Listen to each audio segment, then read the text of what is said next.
नमस्कार, India voice देख रहे हैं आप और मैं हूं आपके साथ शिवम दुबे। इंडिया वॉइस के खास कार्यक्रम खबर दिन भर में आप सबका स्वागत है। बुलेटिन की शुरुआत करेंगे। उत्तर प्रदेश के मुख्यमंत्री योगी आदित्यनाथ ने खाने पीने की चीजों में मिलावट के मुद्दे पर सख्त रुख अपनाया है। उन्होंने हाल ही में एक बैठक के दौरान इस मामले में कई गंभीर दिशा निर्देश दिए जो खाद्य सुरक्षा को मजबूत करने के लिए आवश्यक है। मुख्यमंत्री ने कहा कि खाद्य पदार्थों जैसे जूस, दाल और रोटी में मानव अपशिष्ट मिलाना एक बेहद गलत है, जिसे किसी भी हालत में बर्दाश्त नहीं किया जाएगा। इस तरह की मिलावट से आम जनता की स्वास्थ्य सुरक्षा पर गंभीर खतरा बन गया है। उन्होंने निर्देश दिया कि ऐसे रेस्टोरेंट और ढाबों की जांच की जाएगी।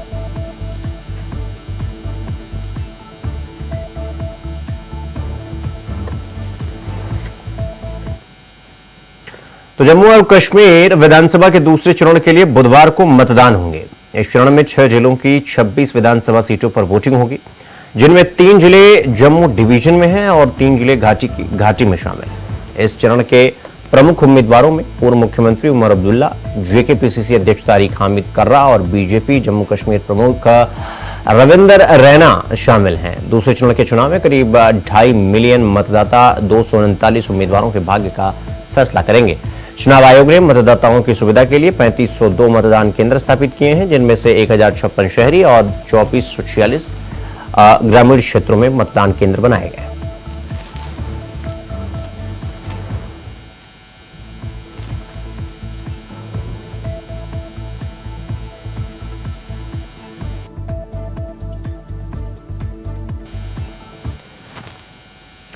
तो यूपी की सियासत में अब इनकाउंटर के बाद जाली नोटों के कारोबार को लेकर हल्ला होना तय है।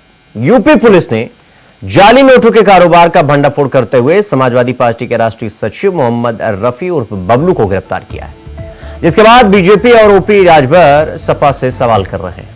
तो वहीं सपा इसे बीजेपी की साजिश करार दे रही है, मगर हरदोई से लेकर कुशीनगर और सुल्तानपुर से अयोध्या तक सपा नेताओं पर कसता शिकंजा अखिलेश के लिए टेंशन पैदा करने वाला जरूर है। ये रिपोर्ट देखिए।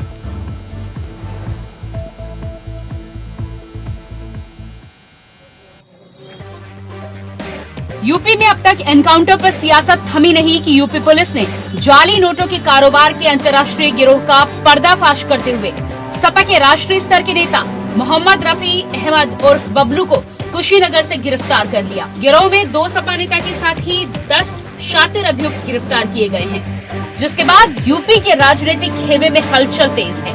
पुलिस का कहना है कि सपा नेता ही नेपाल, बिहार और यूपी के सीमावर्ती इलाकों में जाली नोटों के कारोबार का मास्टरमाइंड था, जिसकी देखरेख में काले कारनामों को अंजाम दिया जाता था। जनपद कुशीनगर में जाली नोटों में डील करने वाले एक गैंग को बस्ट किया गया है, जिसमें टोटल 10 लोगों की गिरफ्तारी हुई है। इनके पास से 5.5 लाख से भी ज्यादा जाली नोट वो बरामद हुआ है। 1 लाख से ज्यादा नगद कैश बरामद हुआ है। 10 तमंचे इनके पास से मिले हैं। 30 जिंदा कारतूस मिले हैं। 12 यूज्ड कारतूस मिले हैं।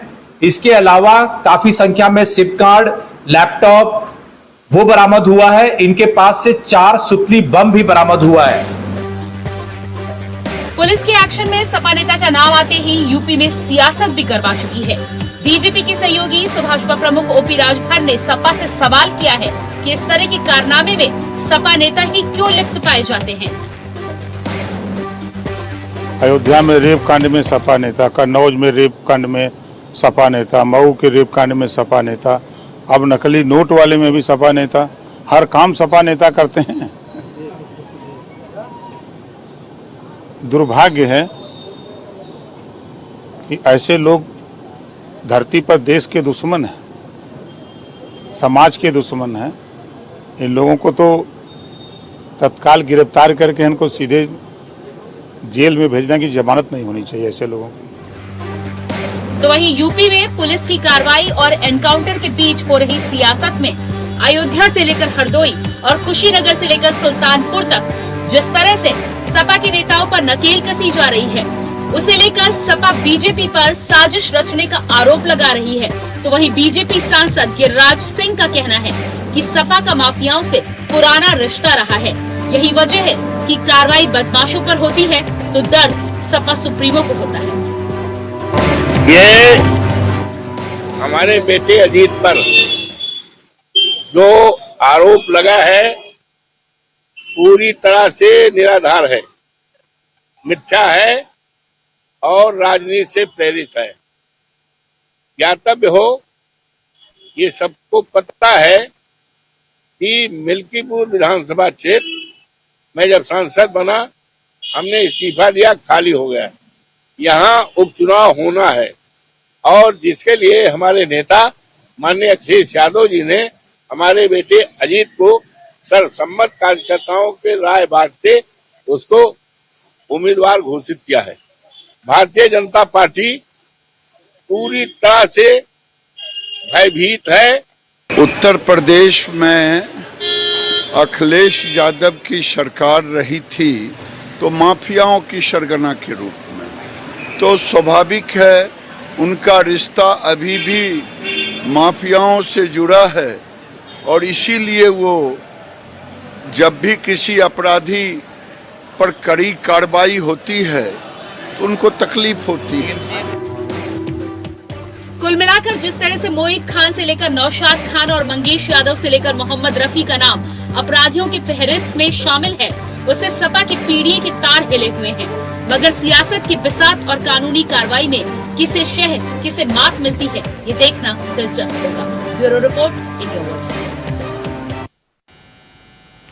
वहीं उत्तर प्रदेश के मुख्यमंत्री योगी आदित्यनाथ बाराबंकी पहुंचे, जहां उन्होंने जनसभा को संबोधित किया, जहां उन्होंने कहा कि बीजेपी सरकार में देश का विकास हो रहा है। बीजेपी सरकार में बिना भेदभाव के विकास और सभी वर्गों को योजनाओं का लाभ मिल रहा है।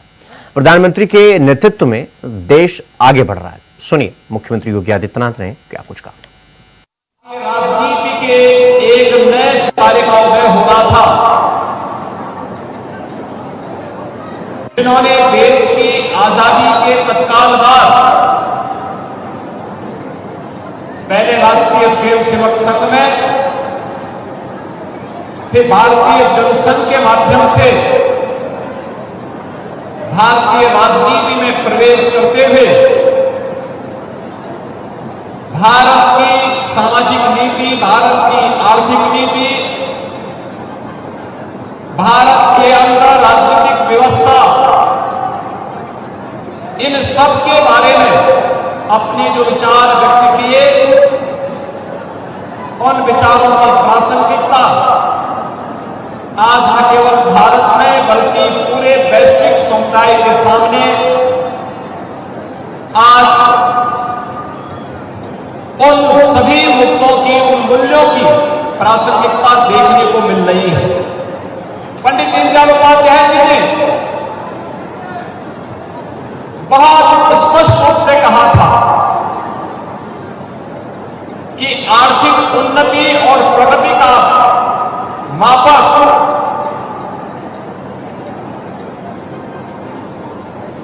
ऊंचे पायदान पर खड़े हुए व्यक्ति से नहीं बल्कि समाज के अंतिम पायदान पर खड़े हुए व्यक्ति से की जानी चाहिए। और इसके लिए उन्होंने अंत्योदय की बात की। आज देश के अंदर चाहे वह भारतीय जनता पार्टी हो या कोई भी अन्य राजनीतिक दल, अगर उनके एजेंडे का हिस्सा गरीब आया है, गांव आया है, किसान आया है, महिलाएं एजेंडे का हिस्सा बनी है और बिना भेदभाव के शासन की योजना हर एक तबके तक पहुंचाना ये राजनीतिक पार्टियों के एजेंडे का हिस्सा आया है, तो स्वतंत्र भारत में इसके सबसे प्रखर प्रवक्ता के रूप में जिसे महापुरुष का नाम दिया जाता है वह नाम है पंडित दीनदयाल उपाध्याय का। पंडित दीनदयाल उपाध्याय जी ने उस समय जो बातें कही थी उसकी प्रासंगिकता आज भी उस रूप में बनी हुई है। उन्होंने उस समय जो बातें कही थी अपने लेखन में उन्होंने उन बातों का उल्लेख किया और स्पष्ट रूप से कहा। उन्होंने इन चीजों की उस समय बहुत मजबूती के साथ वकालत की थी। जो मुद्दे आज हमें दिखाई दे रहे हैं। और आज जब पंडित दीनदयाल उपाध्याय जी की इस पावन जयंती की पूर्व संध्या पर हम सब एकत्र हुए हैं, बाराबंकी जनपद के विजय उद्यान में उनकी भव्य प्रतिमा का आज यहां पर लोकार्पण का कार्यक्रम संपन्न हुआ है। उन स्थितियों में मुझे बताते हुए प्रसन्नता की अनुभूति हो रही है कि पंडित जी ने आज से 7 दशक पहले जो सपने देखे थे, उन सपनों को साकार करने के लिए आज प्रधानमंत्री मोदी जी के नेतृत्व की एनडीए सरकार पूरी प्रतिबद्धता के साथ कार्य कर रही है। आज देश में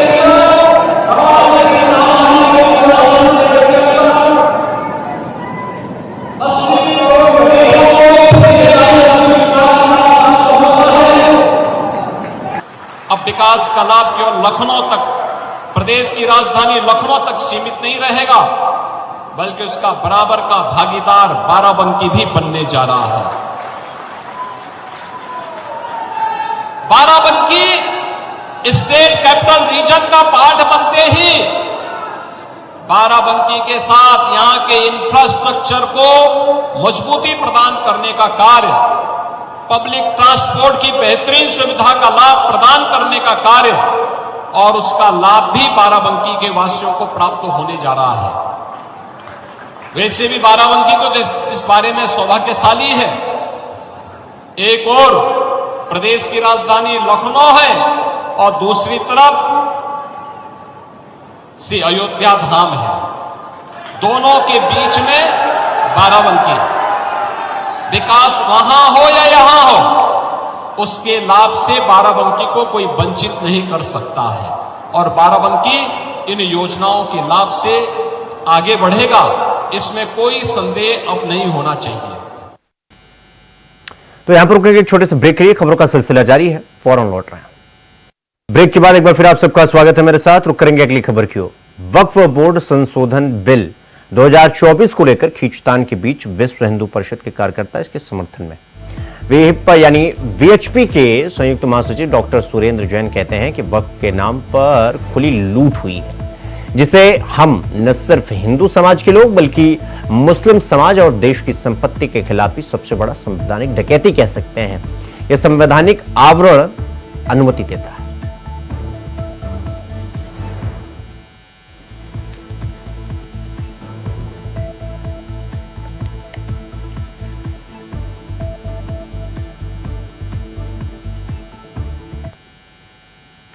वहीं दिल्ली के कैनॉट प्लेस स्थित हनुमान मंदिर में मुख्यमंत्री आतिशी ने पहुंचकर हनुमान जी का दर्शन किया और उनका आशीर्वाद लिया, जहां पर उन्होंने हनुमान चालीसा का पाठ भी किया। मुख्यमंत्री आतिशी ने इस दौरान कहा कि दिल्ली के विकास और अपने नेता अरविंद केजरीवाल के विजन को आगे बढ़ाने का आशीर्वाद मांगा है मैंने। और आपको बता दें कि पूर्व मुख्यमंत्री अरविंद केजरीवाल भी इस मंदिर में यानी कैनॉट प्लेस के मंदिर पे उनकी काफी आस्था है। हनुमान जी हमारे संकट मोचन रहे हैं। पिछले 2 साल में आम आदमी पार्टी पर, दिल्ली सरकार पर, हमारे नेता अरविंद केजरीवाल जी पर हर तरह के हमले हुए हमारे दुश्मनों द्वारा। उन्होंने कोशिश करी कि हमें तोड़ दें, हमें दबा दें, हमें चुप करा दें, दिल्ली वालों के काम रोक दें, लेकिन हनुमान जी ने हर संकट में आम आदमी पार्टी की रक्षा करी, अरविंद केजरीवाल जी की रक्षा करी, दिल्ली सरकार की रक्षा करी और दिल्ली वालों की रक्षा करी। तो आज हनुमान जी से मैंने एक ही चीज मांगी है कि जिस तरह से उनका आशीर्वाद हमेशा हम पे बना रहा है, वैसे ही बना रहे। हम उनके आशीर्वाद के साथ दिल्ली वालों के काम करते रहे और उनके आशीर्वाद के साथ आने वाले चुनाव में अरविंद केजरीवाल जी को फिर से दिल्ली का मुख्यमंत्री बनाए। वहीं इलेक्शन कमीशन ऑफ इंडिया यानी कि भारतीय निर्वाचन आयोग की 13 सदस्यीय टीम ने झारखंड विधानसभा चुनाव की तैयारी की समीक्षा पूरी कर ली है। राष्ट्रीय और राज्य स्तरीय राजनीतिक दलों के प्रतिनिधियों के साथ बैठक के बाद मुख्य निर्वाचन आयुक्त राजीव कुमार और उनकी टीम ने 2 दिन तक विधानसभा चुनाव की तैयारियों का जायजा लिया। राजनीतिक दलों की मांगों और आपत्तियों को सुना और फिर सरकार के आला अधिकारियों और चुनाव के दौरान काम करने वाली प्रवर्तन एजेंसियों के साथ बैठक की। उन्हें जरूरी दिशा निर्देश भी दिए। मुख्य चुनाव आयुक्त राजीव कुमार ने इस दौरान कहा कि हमने सभी प्रवर्तन एजेंसियों के साथ बैठक की है और सभी को स्पष्ट निर्देश दिया है कि चुनाव निष्पक्ष होना चाहिए। हर पार्टी को समान लेवल प्लेइंग फील्ड मिलनी चाहिए। जिलाधिकारी एसपी को निर्देश दिए गए हैं कि किसी भी प्रलोभन को दूर किया जाए। हमने लिस्ट किया है अपने प्रेस नोट में और प्रेस नोट के माध्यम से आप लोगों को क्या क्या करेंगे ये भी बताया। अभी हमारी वेबसाइट पे है, आप कहेंगे तो हम यहाँ भी एक कॉपी बंटवा देंगे। Each point you will get to know कि किसमें क्या कहा गया। उसके बाद हमने सभी एनफोर्समेंट एजेंसीज के साथ मीटिंग की, डीसीज एसपीज के साथ मीटिंग की। सबको ये बहुत ही स्पष्ट निर्देश दिए गए हैं, बहुत ही स्पष्ट निर्देश दिए गए हैं कि पूरा इलेक्शन जो है फ्री, फेयर और इंड्यूसमेंट फ्री होना चाहिए। सभी पार्टीज को लेवल प्लेइंग फील्ड मिलनी चाहिए। ऐसा नहीं कि कोई ऊपर कोई नीचे, सबको बराबर रास्ता, बराबर जगह मिलनी चाहिए, जैसे कि हमने जनरल चुनाव के समय दी थी। और कोई भी प्रलोभन जिसमें चाहे तो ड्रग्स हो, बहुत सारे इलाकों में यहाँ ड्रग्स के बारे में बताया गया, जैसे चतरा, खूंटी, लातेहार। सभी एसपी साहब लोगों को, डीएम साहब लोगों को कहा गया है उनको बिल्कुल साफ करें, खाली करें।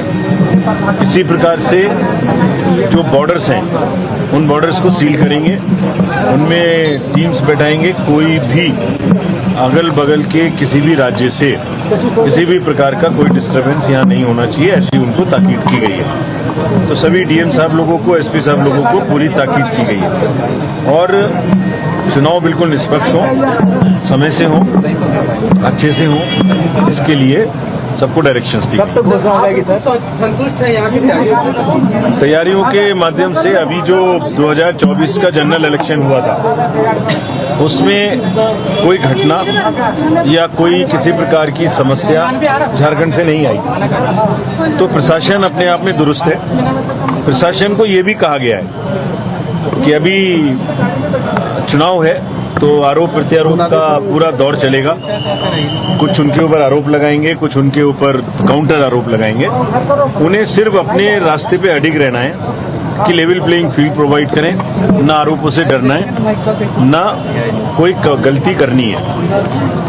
कोई भी गलत आरोप लगाए जाएंगे उनके प्रति कोई कार्रवाई नहीं होगी। बिल्कुल हम लोग कमीशन देख के बात करेंगे, लेकिन अगर किसी वजह से वो किसी भी पार्टी का पक्ष लेते हैं तो commission will come down very very heavily, यानी उनके खिलाफ बहुत कठोर कार्रवाई करेंगे अगर किसी ने भी लेवल प्लेइंग फील्ड एस्टेब्लिश करने में किसी की भी मदद करने के लिए कोई भी कार्य किया। आयोग तैयार है चुनाव कराने के लिए?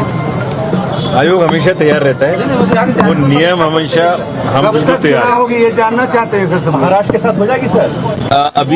अभी आयोग लौटने के बाद परसों कल जम्मू कश्मीर में वोटिंग है जी सर। आप लोग देख रहे होंगे वहाँ का नज़ारा, बहुत अच्छा। सो जो वोटिंग का नज़ारा कश्मीर में है उसी तरीके का नज़ारा। तो वहीं केंद्रीय कृषि और किसान कल्याण मंत्री शिवराज सिंह चौहान ने मंगलवार को इंटरनेशनल गेस्ट हाउस के बोर्ड मीटिंग हॉल में किसानों और किसान संघ से बातचीत की। तो बैठक के बाद शिवराज सिंह चौहान ने कहा कि किसान की सेवा हमारे लिए भगवान की पूजा है। मैंने अलग अलग किसान संगठनों से बातचीत प्रारंभ की। मैंने लगभग 50 प्रमुख किसान नेताओं से भेंट की और उनके अनेक सुझाव आए हैं और ये संवाद लगातार जारी रहेगा। हम किसानों से भी बात करेंगे और उनकी समस्याओं का समाधान करने का प्रयास भी करेंगे।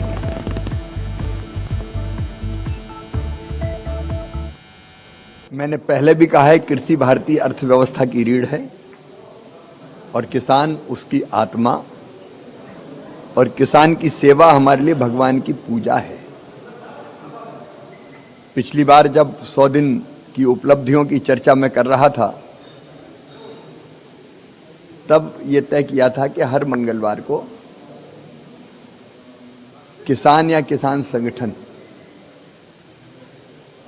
उनसे मैं मिलने का क्रम प्रारंभ करूंगा, क्योंकि कई बार ऑफिस में बैठ के समस्याएं समझ में नहीं आते। जिनकी समस्या है उनसे सीधे संवाद करना, चर्चा करना, और कोई विषय आए तो उसका समाधान निकालना, ये हमारा कर्तव्य है, धर्म है। और आज मैंने अलग अलग किसान संगठनों से बातचीत प्रारंभ की। लगभग 50 प्रमुख किसान नेताओं से आज मैंने भेंट की है और भेंट में अनेकों सुझाव उनके आए हैं, उनको अभी हम वर्कआउट कर रहे हैं। कुछ फसलों के मूल्य से संबंधित है, कुछ फसल बीमा योजना के बारे में है, जो पशु खुले घूमते हैं उसके कारण फसलों के नुकसान के बारे में है, किसान की जब फसल आए तब कौन से फैसले होने चाहिए नहीं होने चाहिए उसके बारे में सुझाव हैं। अनेकों सुझाव आए हैं। मैं ऑफिसर्स की टीम के साथ बैठा था, उनको हम वर्कआउट करेंगे और वर्कआउट करके उनमें से जो हो सकता है वो करने का प्रयत्न हम करेंगे। सौहार्दपूर्ण वातावरण में किसान संगठनों से चर्चा हुई है और कई निर्णयों के मोदी जी के किसानों ने प्रशंसा की है, सराहना की है। जैसे अभी पाम ऑयल पे इंपोर्ट ड्यूटी बढ़ा के 20 और इफेक्टिव हो गई वो 27%, 27.5%। किसानों ने प्रशंसा की कि अच्छा फैसला है। वैसे ही बासमती से मिनिमम एक्सपोर्ट प्राइस हटाई है, उसकी किसानों ने प्रशंसा की। प्याज का निर्यात के लिए जो एक्सपोर्ट ड्यूटी थी 40 से घटा के 20% की, किसानों ने प्रशंसा की। और वैसे ही तुअर, उड़द और मसूर सरकार पूरी खरीदेगी। मंगलवार को केंद्रीय रेल मंत्री अश्विनी वैष्णव जयपुर पहुंचे, जहां बीजेपी नेताओं ने उनका एयरपोर्ट पर ही जोरदार स्वागत किया। इस दौरान उन्होंने मीडिया से बातचीत करते हुए कहा कि रेलवे की सुरक्षा के लिए कवच एक बहुत बड़ा विकास है। इसकी पहली स्थापना सवाई माधोपुर से पूरी हो चुकी है। केंद्रीय रेल मंत्री अश्विनी वैष्णव ने गांधीनगर रेलवे स्टेशन का निरीक्षण किया और रेल रक्षा दल के दल और उपकरणों का निरीक्षण भी किया।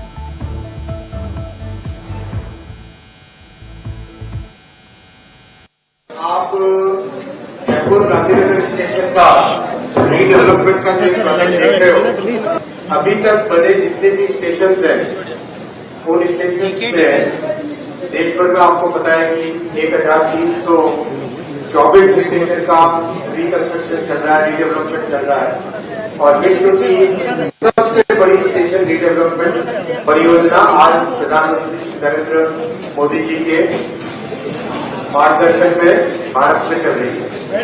उसमें ये गांधीनगर स्टेशन, जो प्रधानमंत्री जी ने हमेशा कहा कि स्टेशन शहर के दोनों हिस्सों को जोड़ने वाला बनना चाहिए, तो जोड़ने का जो माध्यम है वो है ये roof plaza. Roof plaza station के दोनों साइड को जोड़ने के हिसाब से बनी है और बहुत बड़ा एरिया स्टेशन के ऊपर डेवलप होता है। इससे ये जो रूफ प्लाजा है इसमें इंजीनियरिंग की भी एक बहुत बड़ी मिसाल है। इतने बड़े 40 मीटर के गर्डर को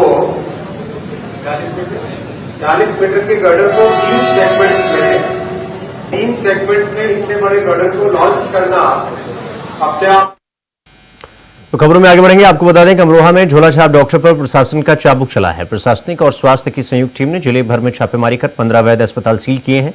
आपको बता दें कि एसडीएम, तहसीलदार, डिप्टी कलेक्टर ने छापेमारी की, जिससे हड़कंप मचा और सभी क्लिनिक बंद कर दिए गए। मेडिकल स्टोर पर 10,000 सरकारी गोली मिली और कई झोलाछापों पर मुकदमा दर्ज करवाया गया।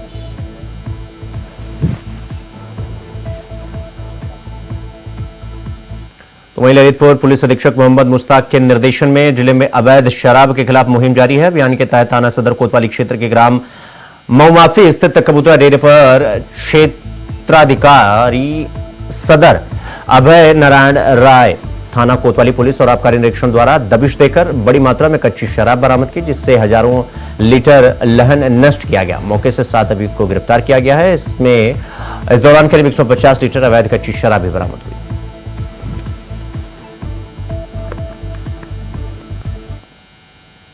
तो खबर दिन भर में फिलहाल अभी के लिए बस इतना ही। देश और दुनिया की तमाम खबरों को देखने के लिए देखते रहिए इंडिया वॉइस। नमस्कार।